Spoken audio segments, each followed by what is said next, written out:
നിലമ്പൂരിലെ LDF സ്ഥാനാർത്ഥി M. സ്വരാജിന്റെ സ്ഥാനാർത്ഥി പര്യടനം പുരോഗമിക്കുന്നു. സ്ഥാനാർത്ഥിയെ നേരിൽ കാണുവാനും പിന്തുണ അറിയിക്കുവാനും നിരവധി പേരാണ് സ്വീകരണ കേന്ദ്രങ്ങളിൽ എത്തുന്നത്. സ്വരാജിനെ മണ്ഡലത്തിൽ നിന്ന് വലിയ ഭൂരിപക്ഷത്തിൽ വിജയിപ്പിക്കുമെന്ന ദൃഢനിശ്ചയത്തിലാണ് നിലമ്പൂർ ജനത.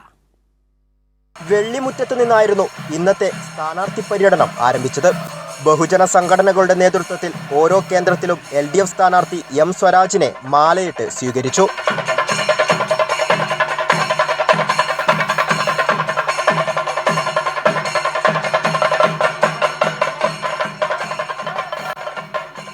ഇവിടെ ഒത്തുകൂടിയിട്ടുള്ളവരിൽ നല്ലൊരു പങ്കും വ്യക്തിപരമായി തന്നെ അറിയുന്നവരും പരിചയമുള്ളവരും ഒക്കെ ആയിട്ടുള്ള നമ്മുടെ ചിരപരിചിതരായ ആളുകളാണ്.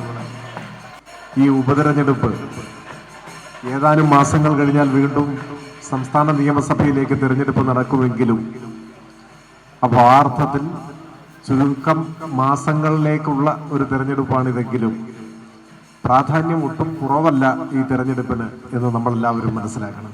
സ്കൂളുകൾക്കും ആശുപത്രികൾക്കും വന്ന മാറ്റം, ക്ഷേമ പെൻഷൻ വർധനവ് എന്നിങ്ങനെ ഇടതുപക്ഷ സർക്കാർ നടത്തിയ വികസനം ഊന്നിപ്പറഞ്ഞായിരുന്നു ഓരോ സ്വീകരണ കേന്ദ്രങ്ങളിലും LDF സ്ഥാനാർത്ഥി M. സ്വരാജ് വോട്ട് അഭ്യർത്ഥിച്ചത്. ജനങ്ങളുടെ ജീവനും കൃഷിക്കും സംരക്ഷണം കൊടുക്കുന്നതിന് ഒരു പരിഗണനയും കൊടുക്കാത്ത നിയമമാണ് വന്യജീവി സംരക്ഷണ നിയമം. ആ നിയമം ആര് പാസ്സാക്കി തുടങ്ങിയ കാര്യങ്ങളിലേക്ക് ഇപ്പോൾ ഞാനൊരു തെരഞ്ഞെടുപ്പിൻ്റെ ഘട്ടത്തിൽ ഒന്നും പറയുന്നില്ല. പക്ഷേ ആ നിയമം തിരുത്തപ്പെടണം, ഭേദഗതി ചെയ്യണം. ആ നിലപാടാണ് ഇടതുപക്ഷത്തിനുള്ളത്.